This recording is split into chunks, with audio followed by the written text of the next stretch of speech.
10,000 millionaires were interviewed and almost 70% of them make less than $100,000 per year. If you and I are not rich today, it's not because we're not earning income, it's because we have bad money habits. In today's video, I'll talk about the 10 habits that will keep you poor.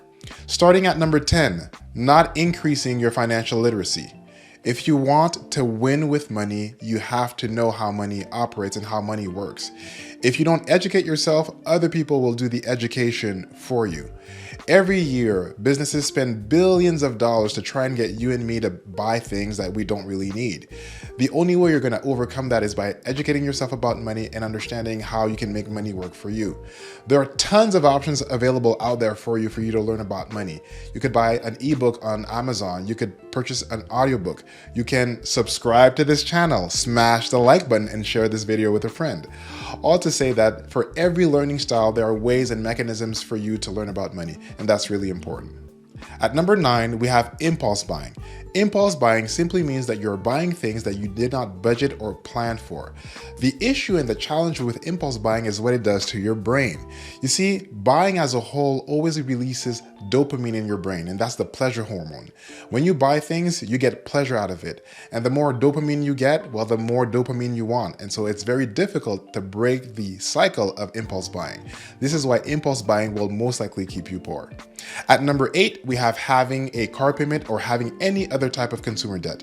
Now, in Canada, we have a love-hate relationship with debt. Well, we actually love it a lot more than we hate it. We owe $2.7 trillion worth of consumer debt, excluding mortgages. And out of 100 people that have a credit card, 92% of credit card holders carry a balance month over month. That's horrible.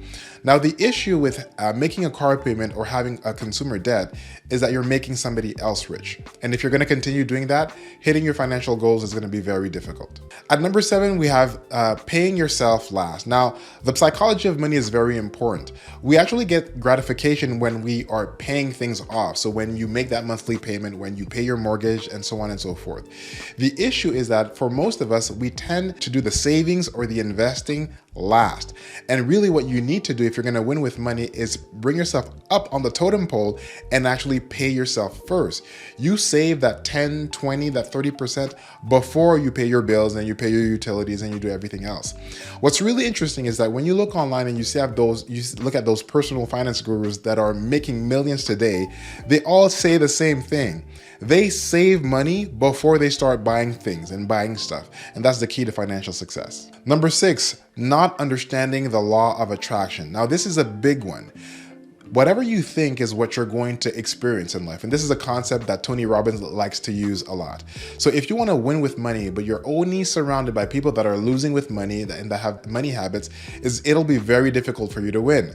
Now, I'm not saying that you need to dump all your friends and dump your family members and leave your spouse. That's not what I'm saying. But you need to be mindful of your environment and really make sure that you're surrounding yourself with a community that is trying to achieve what you are trying to achieve financially. Number 5, paying taxes. Now, the average Canadian family will pay 45.2% of its income in taxes.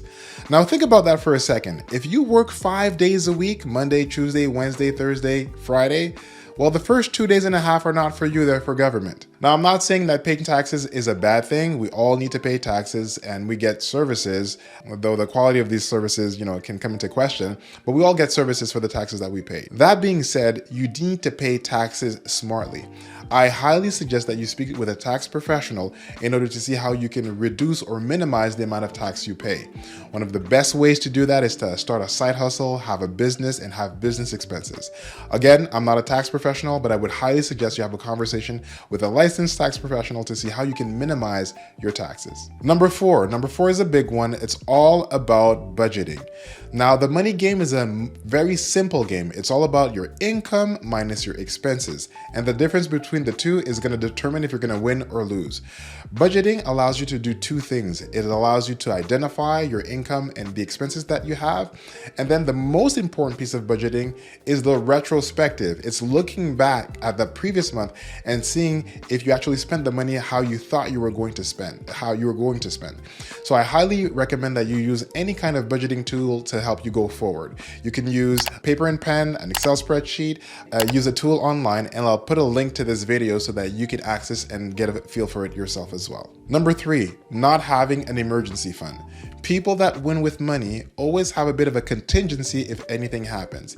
An emergency fund is 3 to 6 months of your net income that is saved somewhere in a TSFA, in a checking account, or a saving account. It's saved somewhere that's liquid, so you need to be able to access the money within 24 to 48 hours. If you don't know how much money you need in your emergency fund, the math is actually pretty simple. Look at your budget, identify what are those core expenses that you need in order to operate your house.